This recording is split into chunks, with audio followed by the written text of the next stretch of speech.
Story teller Punjab ਤੇ ਅੱਜ ਤੁਸੀਂ ਸੁਣੋਗੇ ਡਾਕਟਰ ਨਰਿੰਦਰ ਸਿੰਘ ਕਪੂਰ ਜੀ ਦੀ ਰਚਨਾ ਸੁਕਰਾਤ ਨੂੰ ਯਾਦ ਕਰਦਿਆਂ। ਸੁਕਰਾਤ ਵਿਸ਼ਵ ਦੇ ਹਿਰਦੇ ਵਿੱਚ ਵਸਦਾ ਹੈ। ਜਦੋਂ ਵੀ ਜਿੱਥੇ ਵੀ ਗਿਆਨ ਦੀ ਗੱਲ ਚੱਲਦੀ ਹੈ, ਗੱਲ ਚਲਦੀ ਚਲਦੀ ਸੁਕਰਾਤ ਤੱਕ ਅੱਪੜ ਜਾਂਦੀ ਹੈ। ਪਿਆਰਾ ਅਤੇ ਸਨਮਾਨਯੋਗ ਵਿਅਕਤੀ ਉਹ ਹੁੰਦਾ ਹੈ ਜਿਸ ਦੀ ਮਹਿਮਾ ਗਾਉਣ ਵਾਲੇ ਵੀ ਸਨਮਾਨਯੋਗ ਸਮਝੇ ਜਾਂਦੇ ਹਨ। ਮਹਾਪੁਰਸ਼ ਉਹ ਹੁੰਦਾ ਹੈ ਜਿਸ ਦੀਆਂ ਗੱਲਾਂ ਦੱਸਣ ਨਾਲ ਵਿਵਾਦ ਮੁੱਕ ਜਾਂਦਾ ਹੈ ਤੇ ਸਹਿਮਤੀ ਉਪਜ ਪੈਂਦੀ ਹੈ। ਸੁਕਰਾਤ ਗਿਆਨ ਦੇ ਮਿੱਠੇ ਚਸ਼ਮੇ ਦਾ ਪਾਣੀ ਸੀ।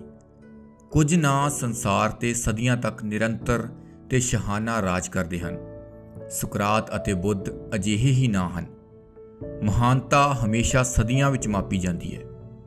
ਬਾਦਸ਼ਾਹ ਇਤਿਹਾਸ ਦੇ ਗੁਲਾਮ ਹੁੰਦੇ ਹਨ, ਜਦੋਂ ਕਿ ਪੈਗੰਬਰ, ਮਹਾਪੁਰਸ਼ ਅਤੇ ਦਰਵੇਸ਼ ਇਤਿਹਾਸ ਦੇ ਮਾਲਕ ਹੁੰਦੇ ਹਨ। ਇਹ ਪੈਗੰਬਰ ਗਰੀਬ ਸਨ, ਪਰ ਇਹਨਾਂ ਨੇ ਰੂਹਾਨੀ ਬਾਦਸ਼ਾਹਾਂ ਵਾਂਗ ਸੋਚਿਆ ਤੇ ਨੈਤਿਕ ਅਮੀਰੀ ਹੰਢਾਈ।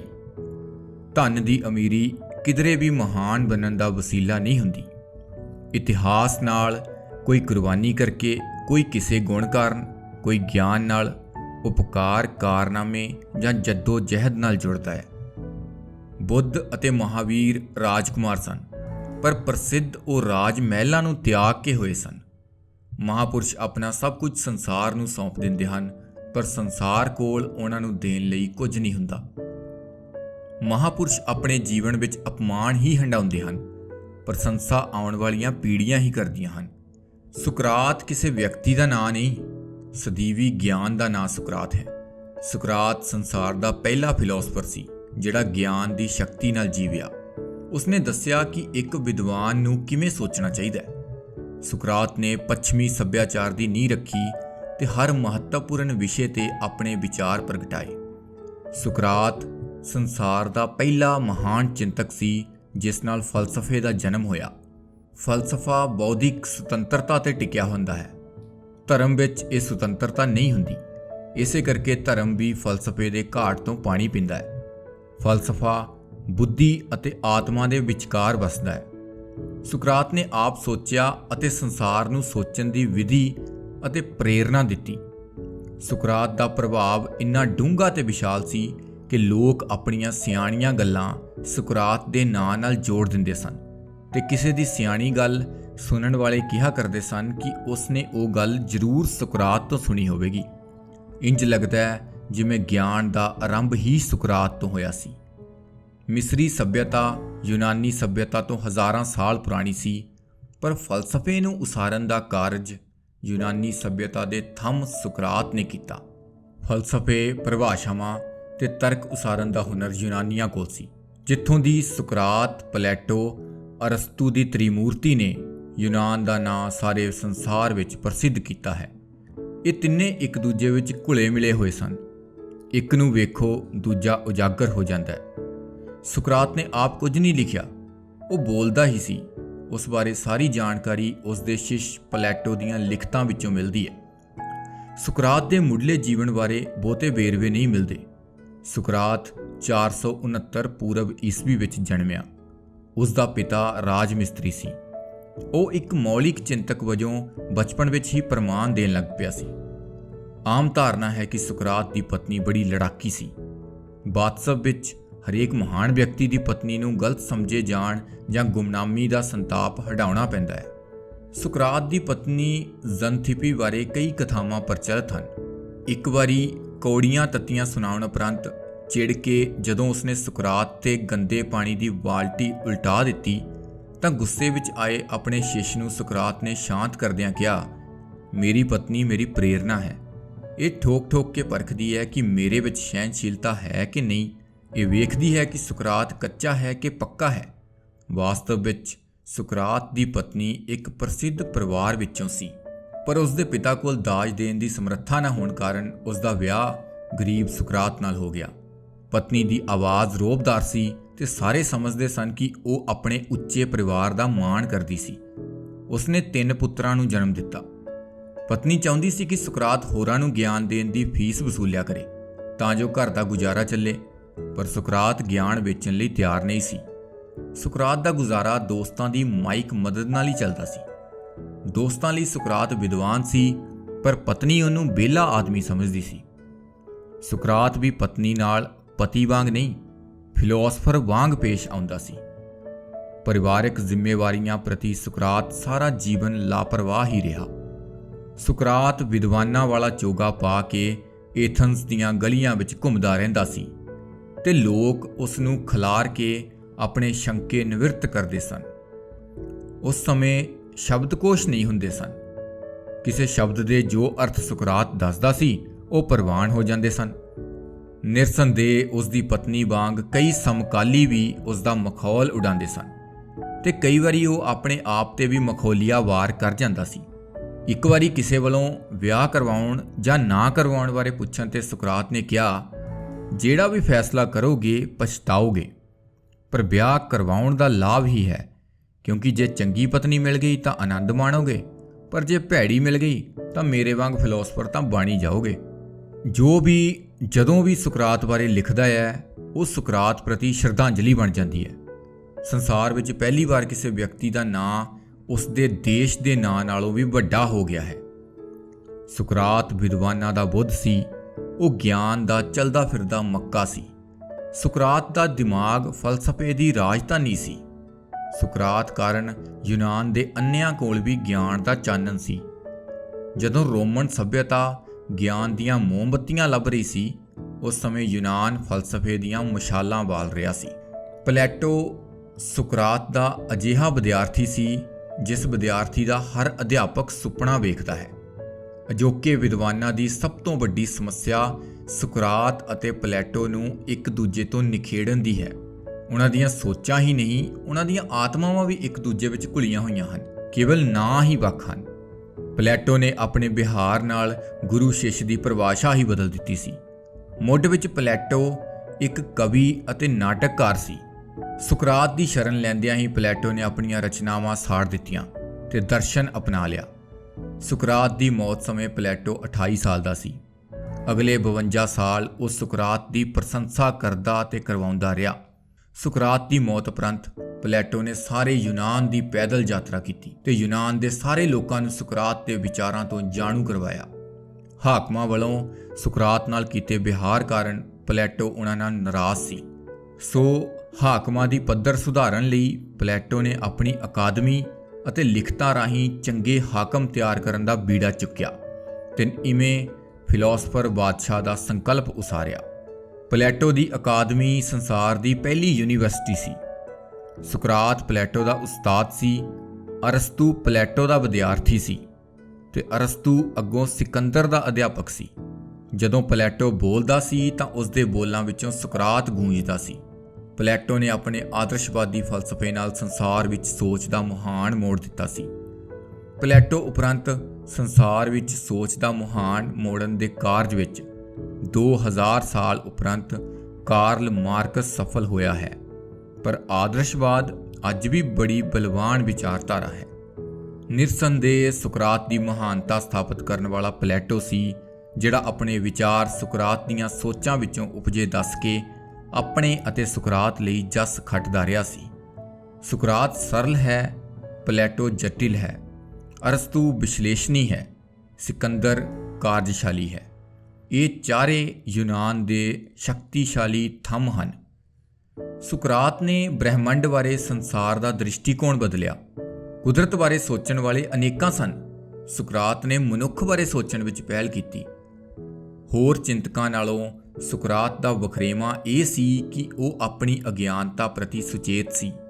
ਉਹ ਕਿਹਾ ਕਰਦਾ ਸੀ ਕਿ ਲੋੜ ਗਿਆਨ ਪ੍ਰਾਪਤ ਕਰਨ ਦੀ ਹੀ ਨਹੀਂ, ਅਗਿਆਨਤਾ ਤਿਆਗਣ ਦੀ ਵੀ ਹੈ।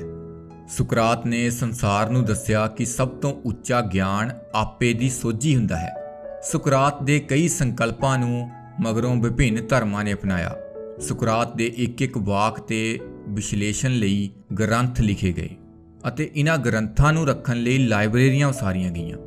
ਸੁਕਰਾਤ ਨੇ ਆਪਣੇ ਜੀਵਨ ਦੌਰਾਨ ਹੀ ਜ਼ਿੰਦਗੀ ਦੇ ਪੈਮਾਨੇ ਬਦਲ ਦਿੱਤੇ ਸਨ। ਉਸਨੇ ਦੱਸਿਆ ਕਿ ਮਨੁੱਖ ਨੂੰ ਜਿਉਣਾ ਕਿਵੇਂ ਚਾਹੀਦਾ ਹੈ, ਸੋਚਣਾ ਕਿਵੇਂ ਚਾਹੀਦਾ ਹੈ ਤੇ ਮਰਨਾ ਕਿਵੇਂ ਚਾਹੀਦਾ ਹੈ। ਉਸ ਦੇ ਨੈਣ ਨਕਸ਼ਾਂ ਵਿੱਚ ਸਦੀਵੀ ਪ੍ਰਸ਼ਨ ਉੱਤਰ ਸਨ ਤੇ ਉਸ ਦੀ ਚਾਲ ਵਿੱਚ ਜ਼ਮਾਨੇ ਤੋਂ ਅੱਗੇ ਰਹਿਣ ਵਾਲੀ ਦਲੇਰੀ ਅਤੇ ਦ੍ਰਿੜਤਾ ਸੀ। ਉਹ 1000 ਸਾਲ ਨਾਲੋਂ ਵੀ ਵਧੇਰੇ ਉਮਰ ਦਾ ਲੱਗਦਾ ਸੀ। ਉਹ ਸੰਸਾਰ ਦਾ ਪਹਿਲਾ ਵਿਸ਼ਵ ਨਾਗਰਿਕ ਸੀ ਜਿਸ ਨੇ ਸਾਰੇ ਸੰਸਾਰ ਦੇ ਸੰਦਰਭ ਵਿੱਚ ਸੋਚਿਆ। ਉਸਨੇ ਕਿਸੇ ਦਾ ਵਿਚਾਰ ਨਹੀਂ ਮੰਨਿਆ ਤੇ ਸਭ ਕੁਝ ਆਪ ਸੋਚਿਆ। ਖੋਜਵੇਂ ਪ੍ਰਸ਼ਨ ਉੱਤਰ ਵਾਲੀ ਉਸ ਦੀ ਵਿਧੀ ਨੂੰ ਸੁਕਰਾਤੀ ਵਿਧੀ ਵਜੋਂ ਜਾਣਿਆ ਜਾਂਦਾ ਹੈ। ਸੁਕਰਾਤ ਦੇ ਸੁਤੰਤਰ ਵਿਚਾਰਾਂ ਕਰਕੇ ਯੂਨਾਨ ਦੇ ਜਵਾਨ ਉਸ ਦੇ ਮਤਵਾਲੇ ਸਨ, ਪਰ ਉਹਨਾਂ ਦੇ ਮਾਪੇ ਅਤੇ ਹਾਕਮ ਇਹਨਾਂ ਜਵਾਨਾਂ ਦੇ ਘੋਖਵੇਂ ਪ੍ਰਸ਼ਨਾਂ ਕਾਰਨ ਪਰੇਸ਼ਾਨ ਹੋਣ ਕਾਰਨ ਸੁਕਰਾਤ ਦੇ ਵਿਰੋਧੀ ਸਨ। ਸੁਕਰਾਤ ਨੂੰ ਬਦਨਾਮ ਕਰਕੇ ਆਪ ਪ੍ਰਸਿੱਧ ਹੋਣ ਦੇ ਉਦੇਸ਼ ਨਾਲ 3 ਦੋਖੀਆਂ ਨੇ ਸੁਕਰਾਤ ਤੇ ਦੋਸ਼ ਲਾਇਆ ਕਿ ਉਹ ਦੇਵਤਿਆਂ ਦਾ ਸਤਿਕਾਰ ਨਹੀਂ ਸੀ ਕਰਦਾ ਤੇ ਉਸ ਦੇ ਨਵੇਂ ਵਿਚਾਰ ਜਵਾਨਾਂ ਨੂੰ ਭ੍ਰਿਸ਼ਟ ਕਰਕੇ ਕੁਰਾਹੇ ਪਾ ਰਹੇ ਸਨ। ਸੁਕਰਾਤ ਨੇ ਦੇਵਤਿਆਂ ਨੂੰ ਪਸ਼ੂਆਂ ਦੀ ਬਲੀ ਦੇਣ ਦੀ ਰੀਤ ਨੂੰ ਕੋਝੀ ਕਿਸਮ ਦੀ ਰਿਸ਼ਵਤ ਦੱਸਿਆ ਸੀ ਤੇ ਜਵਾਨਾਂ ਨੂੰ ਉਹ ਕਿਸੇ ਗ੍ਰੰਥ ਨੂੰ ਮੰਨਣ ਦੀ ਥਾਂ ਆਪ ਸੋਚਣ ਅਤੇ ਆਪਣਾ ਮਾਰਗ ਆਪ ਚੁਣਨ ਲਈ ਪ੍ਰੇਰਦਾ ਸੀ। ਉਸ ਸਮੇਂ ਸੁਕਰਾਤ ਦਾ ਨਿਵਾਸ ਸਥਾਨ ਏਥਨਸ ਸੀ। ਯੂਨਾਨ ਦੀ ਇੱਕ ਛੋਟੀ ਜਿਹੀ ਰਿਆਸਤ ਸੀ ਜਿਸ ਨੂੰ ਸੰਸਾਰ ਦਾ ਸਭ ਤੋਂ ਅਕਲਮੰਦ ਪ੍ਰਜਾਤੰਤਰ ਮੰਨਿਆ ਜਾਂਦਾ ਸੀ, ਜਿਹੜਾ 27 ਸਾਲਾਂ ਦੇ ਲੰਮੇ ਯੁੱਧ ਨਾਲ ਪੀੜਤ ਅਤੇ ਹਾਰ ਨਾਲ ਥੱਕਿਆ ਹੋਇਆ ਸੀ। ਨੈਤਿਕ ਪਤਨ ਕਾਰਨ ਹਾਕਮ ਉਸ ਨਾਲ ਹੀ ਨਹੀਂ, ਉਸ ਦੇ ਸ਼ਿਸ਼ਾਂ ਨਾਲ ਵੀ ਚਿੜੇ ਹੋਏ ਸਨ, ਜਿਸ ਕਾਰਨ ਸੁਕਰਾਤ ਤੇ 30 ਸਾਲ ਤੋਂ ਘੱਟ ਉਮਰ ਦੇ ਵਿਅਕਤੀਆਂ ਨਾਲ ਗੱਲਬਾਤ ਕਰਨ ਦੀ ਪਾਬੰਦੀ ਲੱਗੀ ਹੋਈ ਸੀ। ਹਾਕਮ ਤਰਕਸ਼ੀਲ ਅਤੇ ਵਿਕਾਸਵਾਦੀ ਸੁਕਰਾਤ ਤੋਂ ਛੁਟਕਾਰਾ ਪਾਉਣਾ ਚਾਹੁੰਦੇ ਸਨ। ਸੁਕਰਾਤ ਤੇ ਦਾਇਰ ਕੀਤਾ ਗਿਆ ਮੁਕੱਦਮਾ ਇਸੇ ਵਿਉਂਤ ਦਾ ਭਾਗ ਸੀ। ਸੰਸਾਰ ਦਾ ਸਭ ਤੋਂ ਵੱਧ ਦਿਲਚਸਪ ਅਦਾਲਤੀ ਦ੍ਰਿਸ਼ ਸੁਕਰਾਤ ਦਾ ਮੁਕੱਦਮਾ ਮੰਨਿਆ ਗਿਆ ਹੈ, ਜਿਸ ਵਿੱਚ 501 ਜੱਜ ਬੈਠੇ ਸਨ। ਏਥਨਸ ਵਾਸੀ ਬੜੇ ਮੁਕੱਦਮੇਬਾਜ਼ ਸਨ। ਕੋਈ ਵੀ ਕਿਸੇ ਤੇ ਕੋਈ ਦੋਸ਼ ਲਾ ਸਕਦਾ ਸੀ ਤੇ ਦੋਸ਼ੀ ਨੂੰ ਆਪ ਆ ਕੇ ਆਪਣਾ ਪੱਖ ਸਪਸ਼ਟ ਕਰਨਾ ਪੈਂਦਾ ਸੀ। ਮੁਕੱਦਮੇ ਦੀ ਸਾਰੀ ਕਾਰਵਾਈ ਇੱਕ ਦਿਨ ਵਿੱਚ ਨਿਪਟਾਉਣ ਦੀ ਰੀਤ ਸੀ ਤੇ ਮੌਤ ਦੀ ਸਜ਼ਾ ਦੇ ਅਗਲੇ ਹੀ ਦਿਨ ਤਾਮੀਲ ਹੋ ਜਾਂਦੀ ਸੀ। ਸੁਕਰਾਤ ਵਕੀਲਾਂ ਨੂੰ ਕਾਨੂੰਨੀ ਵੇਸਵਾਵਾਂ ਕਹਿੰਦਾ ਸੀ, ਸੋ ਉਸਨੇ ਆਪਣਾ ਮੁਕੱਦਮਾ ਆਪ ਲੜਿਆ। ਅਦਾਲਤ ਵਿੱਚ ਸੁਕਰਾਤ ਆਪਣੇ ਇਤਿਹਾਸਕ ਬਿਆਨ ਨਾਲ ਪੱਖਪਾਤੀ ਜੱਜਾਂ ਦੀ ਹਮਦਰਦੀ ਤਾਂ ਨਾ ਜਿੱਤ ਸਕਿਆ, ਪਰ ਉਸਨੇ ਆਉਣ ਵਾਲੀਆਂ ਪੀੜ੍ਹੀਆਂ ਦੇ ਦਿਲ ਜਿੱਤ ਲਏ। ਸੁਕਰਾਤ ਦੇ ਹੋਰਾਂ ਦੋਸਤਾਂ ਮਿੱਤਰਾਂ ਨਾਲ ਉਸ ਦਾ ਮੁੱਖ ਸ਼ਿਸ਼ ਪਲੈਟੋ ਵੀ ਮੁਕੱਦਮੇ ਦੀ ਕਾਰਵਾਈ ਵੇਖਣ ਵਾਲਿਆਂ ਵਿੱਚ ਸ਼ਾਮਲ ਸੀ। ਸੁਕਰਾਤ ਨੇ ਆਪਣੇ ਲੰਮੇ ਬਿਆਨ ਵਿੱਚ ਕਿਹਾ, ਮੇਰੇ ਤੇ ਦੋਸ਼ ਹੈ ਕਿ ਮੈਂ ਅਪਵਿੱਤਰ ਵਿਚਾਰਾਂ ਵਾਲਾ ਹਾਂ। ਇਸ ਦਾ ਅਰਥ ਇਹੀ ਨਿਕਲਦਾ ਹੈ ਕਿ ਤੁਸੀਂ ਪਵਿੱਤਰ ਵਿਚਾਰਾਂ ਵਾਲੇ ਹੋ। ਮੈਂ ਕਹਿੰਦਾ ਹਾਂ ਕਿ ਅਣਪਰਖਿਆ ਜੀਵਨ ਨਹੀਂ ਹੁੰਦਾ ਤੇ ਜੀਵਨ ਦੀ ਪਰਖ ਕਰਨ ਲਈ ਸੋਚਣਾ ਨਾ ਅਪਰਾਧ ਹੈ ਨਾ ਪਾਪ ਹੈ। ਤੁਹਾਡਾ ਇਤਰਾਜ਼ ਹੈ ਕਿ ਮੈਂ ਨਵੇਂ ਢੰਗ ਨਾਲ ਸੋਚਦਾ ਹਾਂ। ਕੀ ਇਹ ਦੋਸ਼ ਹੈ? ਇਹ ਕਿਸ ਕਿਸਮ ਦਾ ਦੋਸ਼ ਹੈ? ਤੁਸੀਂ ਕਹਿੰਦੇ ਹੋ ਕਿ ਜੇ ਮੈਂ ਸੋਚਣਾ ਬੋਲਣਾ ਬੰਦ ਕਰ ਦੇਵਾਂ ਤਾਂ ਤੁਸੀਂ ਮੈਨੂੰ ਬਰੀ ਕਰ ਦੇਵੋਗੇ। ਮੈਂ ਤੁਹਾਡਾ ਨਹੀਂ, ਸੋਚਣ ਦੀ ਯੋਗਤਾ ਦੇਣ ਵਾਲੇ ਰੱਬ ਦਾ ਆਦੇਸ਼ ਮੰਨਾਂਗਾ ਤੇ ਸੱਚ ਦੀ ਖੋਜ ਵਾਲਾ ਆਪਣਾ ਮਾਰਗ ਕਦੇ ਨਹੀਂ ਤਿਆਗਾਂਗਾ। ਇਸ ਬਿਆਨ ਨੂੰ ਪਲੈਟੋ ਨੇ ਕਲਮਬੰਦ ਕਰਕੇ ਆਪਣੀ ਅਤੇ ਸੁਕਰਾਤ ਦੀ ਸ਼ੋਭਾ ਵਧਾਈ ਹੈ। ਮਗਰੋਂ ਲੰਮੇ ਅਰਸੇ ਤੱਕ ਹਰ ਨਵੇਂ ਅਤੇ ਉੱਭਰਦੇ ਵਿਦਵਾਨ ਵੱਲੋਂ ਆਪਣੀ ਵਿਦਵਤਾ ਦੇ ਸਬੂਤ ਵਜੋਂ ਸੁਕਰਾਤ ਦੇ ਇਸ ਬਿਆਨ ਨੂੰ ਆਪਣੇ ਸ਼ਬਦਾਂ ਵਿੱਚ ਲਿਖਣ ਦੀ ਪਿਰਤ ਪਈ ਰਹੀ ਸੀ। ਇਸ ਮੁਕੱਦਮੇ ਦੀ ਕਾਰਵਾਈ ਵਾਲੇ ਦਿਨ ਸਾਰਾ ਯੂਨਾਨ ਇਸ ਮੁਕੱਦਮੇ ਦੀਆਂ ਗੱਲਾਂ ਕਰ ਰਿਹਾ ਸੀ। ਏਥਨਸ ਦੇ ਘਰ ਖਾਲੀ ਸਨ। 5 ਮੀਲ ਲੰਮੀ ਜਰਨੈਲੀ ਸੜਕ ਤੇ ਭੀੜ ਸੀ। ਲੋਕ ਅਦਾਲਤ ਦਾ ਫੈਸਲਾ ਉਡੀਕ ਰਹੇ ਸਨ। 501 ਜੱਜਾਂ ਵਿੱਚੋਂ 280 ਜੱਜਾਂ ਨੇ ਸੁਕਰਾਤ ਨੂੰ ਦੋਸ਼ੀ ਕਰਾਰ ਦਿੱਤਾ ਸੀ। ਉਸ ਸਮੇਂ ਦੋਸ਼ੀ ਕਰਾਰ ਦਿੱਤੇ ਜਾਣ ਤੇ ਦੋਸ਼ੀ ਨੂੰ ਆਪਣੀ ਸਜ਼ਾ ਆਪ ਤਜਵੀਜ਼ ਕਰਨ ਦਾ ਅਧਿਕਾਰ ਸੀ। ਜੇ ਸੁਕਰਾਤ ਚਾਹੁੰਦਾ ਤਾਂ ਬਰੀ ਹੋਣ ਲਈ ਉਹ ਏਥਨਸ ਛੱਡ ਕੇ ਜਾ ਸਕਦਾ ਸੀ, ਪਰ ਉਸਨੇ ਕਿਹਾ, ਜੇ ਮੇਰੇ ਲਈ ਇੱਥੇ ਥਾਂ ਨਹੀਂ ਤਾਂ ਮੇਰੇ ਲਈ ਕਿਧਰੇ ਵੀ ਥਾਂ ਨਹੀਂ। ਜਦੋਂ ਉਸਨੇ ਆਪਣੇ ਅਪਰਾਧ ਦਾ ਆਪ ਹੀ ਜੁਰਮਾਨਾ ਤਜਵੀਜ਼ ਕਰਨ ਲਈ ਕਿਹਾ ਗਿਆ ਤਾਂ ਸੁਕਰਾਤ ਨੇ ਕੇਵਲ 1 ਸਿੱਕਾ ਜੁਰਮਾਨੇ ਵਜੋਂ ਅਦਾ ਕਰਨ ਦੀ ਪੇਸ਼ਕਸ਼ ਕੀਤੀ, ਜਿਸ ਕਾਰਨ ਸਭਾ ਵਿੱਚ ਹਾਸਾ ਮਚਣ ਕਾਰਨ ਕਈ ਹੋਰ ਜੱਜ ਉਸ ਨਾਲ ਚਿੜ ਗਏ ਤੇ 501 ਵਿੱਚੋਂ 380 ਜੱਜਾਂ ਨੇ ਉਸ ਨੂੰ ਮੌਤ ਦੀ ਸਜ਼ਾ ਸੁਣਾਈ। ਇਸ ਫੈਸਲੇ ਨੇ ਕਿਸੇ ਨੂੰ ਹੈਰਾਨ ਨਾ ਕੀਤਾ। ਲੋਕ ਜਾਣਦੇ ਸਨ ਕਿ ਯੂਨਾਨੀ ਹਾਕਮਾਂ ਕੋਲ ਇਤਨੀ ਯੋਗਤਾ ਅਤੇ ਸਮਰੱਥਾ ਹੀ ਨਹੀਂ ਸੀ ਕਿ ਉਹ ਸੁਕਰਾਤ ਦਾ ਮਹੱਤਵ ਜਾਣ ਸਕਦੇ। ਸਜ਼ਾ ਮਿਲਣ ਸਮੇਂ ਸੁਕਰਾਤ 70 ਵਰ੍ਹੇ ਦਾ ਸੀ। ਸਜ਼ਾ ਦੇ ਐਲਾਨ ਉਪਰੰਤ ਉਸਨੇ ਘਬਰਾਏ ਹੋਏ ਜੱਜਾਂ ਨੂੰ ਮੁਖਾਤਬ ਹੁੰਦਿਆਂ ਕਿਹਾ, ਤੁਸੀਂ ਸਿਆਣਪ ਨਹੀਂ ਕੀਤੀ। ਥੋੜਾ ਚਿਰ ਉਡੀਕ ਲੈਂਦੇ ਤਾਂ ਮੈਂ ਉਂਝ ਹੀ ਮਰ ਜਾਣਾ ਸੀ ਤੇ ਮੈਨੂੰ ਮਰੇ ਨੂੰ ਵੇਖਣ ਦੀ ਤੁਹਾਡੀ ਰੀਝ ਸਹਿਜੇ ਹੀ ਪੂਰੀ ਹੋ ਜਾਣੀ ਸੀ। ਤੁਸੀਂ ਇੱਕ ਨਿਰਦੋਸ਼ ਵਿਅਕਤੀ ਨੂੰ ਮਾਰਨ ਦਾ ਕਲੰਕ ਸਹੇੜ ਲਿਆ, ਜਿਸ ਕਾਰਨ ਆਉਣ ਵਾਲੀਆਂ ਪੀੜ੍ਹੀਆਂ ਤੁਹਾਡੇ ਤੇ ਉਂਗਲੀ ਉਠਾਉਣਗੀਆਂ। ਭਾਵੇਂ ਮੈਂ ਸਿਆਣਾ ਨਹੀਂ, ਪਰ ਸਮਾਂ ਮੈਨੂੰ ਸਿਆਣਾ ਅਤੇ ਤੁਹਾਨੂੰ ਦੋਸ਼ੀ ਸਿੱਧ ਕਰੇਗਾ। ਤੇ ਇਤਿਹਾਸ ਤੁਹਾਨੂੰ ਪੁੱਛੇਗਾ ਕਿ ਤੁਸੀਂ ਆਪਣੇ ਸਿਆਣਿਆਂ ਨਾਲ ਅਜਿਹਾ ਵਿਹਾਰ ਕਿਉਂ ਕੀਤਾ। ਮੈਨੂੰ ਮੌਤ ਸਵੀਕਾਰ ਹੈ, ਪਰ ਮੈਂ ਸੱਚ ਬੋਲਣ ਤੋਂ ਕਦੇ ਨਹੀਂ ਹਟਾਂਗਾ। ਮੈਂ ਮੌਤ ਨਾਲ ਸਦਾ ਲਈ ਮੁਕਤ ਹੋ ਜਾਵਾਂਗਾ। ਤੁਸੀਂ ਜਿੰਨਾ ਚਿਰ ਜੀਵੋਗੇ ਬਦਨਾਮੀ ਹੀ ਖੱਟੋਗੇ। ਤੁਹਾਡਾ ਦਿੱਤਾ ਅਨਿਆਂ ਮੈਂ ਸਹਿ ਲਵਾਂਗਾ, ਪਰ ਸੱਚ ਦਾ ਨਿਆਂ ਤੁਹਾਨੂੰ ਭੁਗਤਣਾ ਪਏਗਾ। ਤੁਸੀਂ ਭੁੱਲ ਜਾਓ ਕਿ ਮੈਨੂੰ ਮਾਰ ਕੇ ਤੁਸੀਂ ਆਰਾਮ ਦੀ ਨੀਂਦ ਸੋਵੋਗੇ, ਕਿਉਂਕਿ ਏਥਨਸ ਦੇ ਜਵਾਨ ਤੁਹਾਨੂੰ ਵੰਗਾਰ ਕੇ ਪੁੱਛਿਆ ਕਰਨਗੇ ਕਿ ਤੁਸੀਂ ਇਹ ਕੀ ਕੀਤਾ। ਆਓ ਚੱਲੀਏ। ਮੈਂ ਮੌਤ ਵੱਲ ਚੱਲਦਾ ਹਾਂ, ਤੁਸੀਂ ਜੀਵਨ ਵੱਲ ਚੱਲੋ। ਕੌਣ ਜਾਣੇ ਕਿ ਕੌਣ ਭਾਗਾਂ ਵਾਲਾ ਹੈ। ਸਾਰਾ ਯੂਨਾਨ ਉਦਾਸ ਸੀ। ਫੈਸਲਾ ਸੁਣਾ ਕੇ ਲੋਕਾਂ ਦੇ ਰੋਹ ਤੋਂ ਡਰਦੇ ਜੱਜ ਲੁਕ ਗਏ। ਉਸ ਰਾਤ ਤਾਰਿਆਂ ਦਾ ਰੰਗ ਬਦਲ ਗਿਆ ਸੀ। ਵਾਤਾਵਰਣ ਵਿੱਚ ਸੋਗ ਸੀ। ਪੰਛੀ ਚੁੱਪ ਸਨ। ਅਥਰੂਆਂ ਨਾਲ ਪੌਣ ਸਲਾਬੀ ਹੋਈ ਸੀ। ਚੁੱਪ ਰਹਿ ਕੇ ਸੁਕਰਾਤ ਆਪਣੀ ਜਾਨ ਬਚਾ ਸਕਦਾ ਸੀ, ਪਰ ਉਸ ਨੂੰ ਜਾਨ ਨਾਲੋਂ ਸੱਚ ਵਧੇਰੇ ਪਿਆਰਾ ਸੀ। ਸੁਕਰਾਤ ਆਪ ਪੈਦਲ ਟੁਰ ਕੇ ਜੇਲ੍ਹ ਪਹੁੰਚ ਗਿਆ ਸੀ। ਉਂਝ ਤਾਂ ਸੁਕਰਾਤ ਨੂੰ ਅਗਲੇ ਹੀ ਦਿਨ ਮੌਤ ਦੇ ਘਾਟ ਉਤਾਰ ਦਿੱਤਾ ਜਾਣਾ ਸੀ, ਪਰ ਰਵਾਇਤ ਅਨੁਸਾਰ ਇੱਕ ਜਹਾਜ਼ ਦੀ ਤੀਰਥ ਯਾਤਰਾ ਦੌਰਾਨ ਕਿਸੇ ਨੂੰ ਕੋਈ ਸਜ਼ਾ ਦੇਣ ਦੀ ਮਨਾਹੀ ਸੀ। ਇਹ ਜਹਾਜ਼ 20 ਦਿਨਾਂ ਮਗਰੋਂ ਮੁੜਿਆ ਤੇ ਇਹ ਸਾਰੇ ਦਿਨ ਸੁਕਰਾਤ ਖੁੱਲ੍ਹੀ ਜੇਲ੍ਹ ਵਿੱਚ ਰਿਹਾ, ਜਿੱਥੇ ਉਸਦੇ ਮਿਲਣ ਵਾਲੇ ਉਸ ਨੂੰ ਮਿਲ ਸਕਦੇ ਸਨ।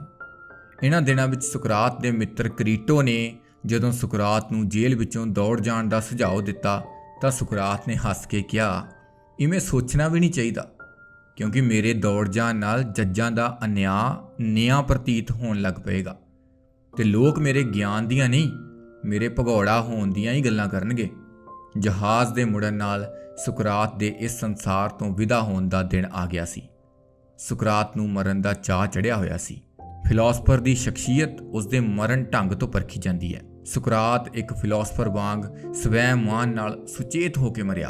ਉਹ ਅੰਤਲੇ ਪਲਾਂ ਤੱਕ ਦੋਸਤਾਂ ਨਾਲ ਫਲਸਫੇ ਦੇ ਮਸਲੇ ਵਿਚਾਰਦਾ ਰਿਹਾ। ਅੰਤਲੇ ਘੰਟਿਆਂ ਵਿੱਚ ਉਸਨੇ ਆਤਮਾ ਬਾਰੇ ਗੱਲਾਂ ਕੀਤੀਆਂ। ਇਸ ਅੰਤਲੇ ਦਿਨ ਉਸਦੀ ਪਤਨੀ ਵੀ ਇੱਕ ਪੁੱਤਰ ਨਾਲ ਜੇਲ੍ਹ ਵਿੱਚ ਹਾਜ਼ਰ ਸੀ। ਸੁਕਰਾਤ ਨੇ ਆਪਣੇ ਮਿੱਤਰ ਕਰੀਟੋ ਨੂੰ ਕਿਹਾ ਕਿ ਉਹ ਵਿਰਲਾਪ ਕਰ ਰਹੀ ਇਸ ਇਸਤਰੀ ਨੂੰ ਇਸ ਦੇ ਘਰ ਛੱਡ ਆਵੇ ਤੇ ਆਪਣੇ ਮਗਰੋਂ ਪਰਿਵਾਰ ਦਾ ਖਰਚਾ ਅਦਾ ਕਰਨ ਦੀ ਜ਼ਿੰਮੇਵਾਰੀ ਵੀ ਕਰੀਟੋ ਨੂੰ ਸੰਭਾਲ ਦਿੱਤੀ। ਆਪਣੀ ਲੱਤ ਸਿੱਧੀ ਕਰਕੇ ਖਾਜ ਕਰਦਿਆਂ ਸੁਕਰਾਤ ਨੇ ਕਿਹਾ, ਖਾਜ ਕਰਨ ਵਿੱਚੋਂ ਵੀ ਬੜਾ ਆਨੰਦ ਮਿਲਦਾ ਹੈ। ਪਤਨੀ ਨੂੰ ਵਿਦਾ ਕਰਕੇ ਸੁਕਰਾਤ ਮਰਨ ਲਈ ਤਿਆਰ ਹੋਣ ਲੱਗ ਪਿਆ। ਸ਼ਾਮ ਦਾ ਵੇਲਾ ਸੀ। ਏਥਨਸ ਦੀ ਸਾਰੀ ਆਬਾਦੀ ਨੇ ਜੇਲ੍ਹ ਨੂੰ ਘੇਰਾ ਪਾਇਆ ਹੋਇਆ ਸੀ। ਸੁਕਰਾਤ ਨੇ ਜੇਲਰ ਨੂੰ ਕਿਹਾ, ਜੇ ਜ਼ਹਿਰ ਤਿਆਰ ਹੈ ਤਾਂ ਲੈ ਆਓ। ਉਸਨੇ ਜੇਲਰ ਤੋਂ ਜ਼ਹਿਰ ਪੀਣ ਦੀ ਵਿਧੀ ਪੁੱਛੀ ਤੇ ਦੋਹਾਂ ਹੱਥਾਂ ਨਾਲ ਜ਼ਹਿਰ ਦਾ ਪਿਆਲਾ ਫੜ ਕੇ ਬੱਚੇ ਵਾਲੀ ਮਾਸੂਮਤਾ ਨਾਲ ਅਖੀਰਲੀ ਬੂੰਦ ਤੱਕ ਭਰਿਆ ਪਿਆਲਾ ਪੀ ਗਿਆ। ਜੇਲਰ ਨੇ ਕਿਹਾ, ਕੁਝ ਕਦਮ ਚੱਲੋ। ਜਦੋਂ ਲੱਤਾਂ ਭਾਰੀ ਹੋ ਜਾਣ ਤਾਂ ਲੇਟ ਜਾਣਾ। ਜ਼ਹਿਰ ਹੌਲੀ-ਹੌਲੀ ਅਸਰ ਕਰੇਗਾ। ਸੁਕਰਾਤ ਨੇ ਦੋਸਤਾਂ ਨੂੰ ਕਿਹਾ ਹੋਇਆ ਸੀ ਕਿ ਕਿਸੇ ਨੇ ਰੋਣਾ ਨਹੀਂ, ਪਰ ਉਹ ਵਹਿਣ ਪਾ ਰਹੇ ਸਨ। ਬੜੀ ਅਜੀਬ ਸਥਿਤੀ ਸੀ, ਕਿਉਂਕਿ ਜਿਉਂਦੇ ਰਹਿਣ ਵਾਲੇ ਰੋ ਰਹੇ ਸਨ। ਮਰਨ ਵਾਲਾ ਸੁਕਰਾਤ ਉਹਨਾਂ ਨੂੰ ਦਿਲਾਸੇ ਦੇ ਕੇ ਚੁੱਪ ਕਰਵਾ ਰਿਹਾ ਸੀ ਤੇ ਕਹਿ ਰਿਹਾ ਸੀ, ਮੈਨੂੰ ਆਰਾਮ ਨਾਲ ਮਰਨ ਦਿਓ। ਧਰਤੀ ਦਾ ਸੂਰਜ ਅਤੇ ਅਸਮਾਨ ਦਾ ਸੂਰਜ ਦੋਵੇਂ ਵਿਦਾ ਹੋ ਰਹੇ ਸਨ। ਨੂਰ ਨੂਰ ਵਿੱਚ ਅਤੇ ਮਿੱਟੀ ਮਿੱਟੀ ਵਿੱਚ ਰਲ ਰਹੀ ਸੀ। ਉਸ ਰਾਤ ਏਥਨਸ ਦੇ ਕਿਸੇ ਚੁੱਲ੍ਹੇ ਵਿੱਚ ਅੱਗ ਨਹੀਂ ਸੀ ਬਲੀ। ਜਵਾਨਾਂ ਨੇ ਲੱਭ ਕੇ ਕਈ ਜੱਜਾਂ ਨੂੰ ਮੌਤ ਦੇ ਘਾਟ ਉਤਾਰ ਦਿੱਤਾ ਸੀ। ਸਾਰੀ ਰਾਤ ਲੋਕ ਵਿਦਾਇਗੀ ਦੇ ਗੀਤ ਗਾਉਂਦੇ ਰਹੇ। ਏਥਨਸ ਵਾਸੀਆਂ ਲਈ ਸੁਕਰਾਤ ਮਰਿਆ ਨਹੀਂ ਸੀ, ਵਿਦਾ ਹੋਇਆ ਸੀ। ਮਰੇ ਹੋਏ ਭੁੱਲ ਜਾਂਦੇ ਹਨ, ਵਿਦਾ ਹੋਣ ਵਾਲੇ ਉਡੀਕੇ ਜਾਂਦੇ ਹਨ। ਇੰਜ ਲੱਗ ਰਿਹਾ ਸੀ ਜਿਵੇਂ ਯੂਨਾਨ ਦੀ ਆਤਮਾ ਮਰ ਗਈ ਸੀ। ਸਭ ਤੋਂ ਵੱਡਾ ਆਲੋਚਕ ਅਤੇ ਪ੍ਰਸ਼ੰਸਕ ਸਮਾਂ ਹੁੰਦਾ ਹੈ। ਸੰਸਾਰ ਵਿੱਚ ਮਹਾਨ ਉਹ ਹੁੰਦਾ ਹੈ ਜਿਸ ਨੂੰ ਵਕਤ ਮਰਨ ਨਹੀਂ ਦਿੰਦਾ। ਮਹਾਤਮਾ ਸੁਕਰਾਤ ਦੇ ਟੁਰ ਜਾਣ ਮਗਰੋਂ ਭਾਵੇਂ 2500 ਵਰ੍ਹੇ ਬੀਤ ਗਏ ਹਨ, ਪਰ ਯੂਨਾਨ ਦਾ ਪਛਤਾਵਾ ਘਟਿਆ ਨਹੀਂ। ਮਹਾਨਤਾ ਦਾ ਦੁਖਾਂਤ ਇਹ ਹੈ ਕਿ ਜਿਉਂਦੇ ਮਹਾਪੁਰਸ਼ਾਂ ਨਾਲ ਸੰਸਾਰ ਨੂੰ ਸਹੀ ਅਤੇ ਢੁਕਵਾਂ ਵਿਹਾਰ ਕਰਨਾ ਨਹੀਂ ਆਉਂਦਾ। ਸੁਕਰਾਤ ਪ੍ਰਗਟਾਵੇ ਅਤੇ ਸੋਚਣ ਦੀ ਸੁਤੰਤਰਤਾ ਲਈ ਕੀਤੇ ਸੰਗਰਾਮ ਦਾ ਪਹਿਲਾ ਮਹਾਨ ਅਤੇ ਅਮਰ ਸ਼ਹੀਦ ਸੀ। ਸੁਕਰਾਤ ਅੱਜ ਵੀ ਮਾਨਵਤਾ ਦੇ ਚੇਤਿਆਂ ਵਿੱਚ ਘੁੰਮਦਾ ਵੇਖਿਆ ਜਾ ਸਕਦਾ ਹੈ। ਸੁਕਰਾਤ ਸੰਸਾਰ ਦੀ ਹਰ ਲਾਇਬ੍ਰੇਰੀ ਵਿੱਚ ਹਾਜ਼ਰ ਹੈ।